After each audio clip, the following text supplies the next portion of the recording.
Raj, let me start with some context. What exactly do we mean by the American dream first? And then secondly, what's your understanding based on the kind of big data research that you do about where it stands now? So the way I think about the American dream is the age-old idea, I think that lies at the cornerstone of this nation, that through hard work, any child should have the chance of rising up in the income distribution relative to their parents. So my own parents were drawn to this country by that notion, like countless other immigrants, Francis.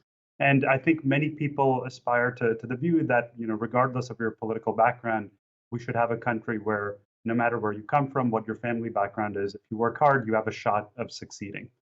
And so in our research group here at Harvard Opportunity Insights, we've been trying to study whether that notion of the American dream is really alive and what we can do to promote the American dream going forward. And as a starting point, response to your question, what we find is if you look back historically, say at the middle of the last century, kids born in the 1940s and 1950s, the American dream was well and alive at that point. If we look at the fraction of kids that went on to, say, earn more than their parents did, something like 90% of children born at that point in time went on to outdo their parents in terms of standards of living.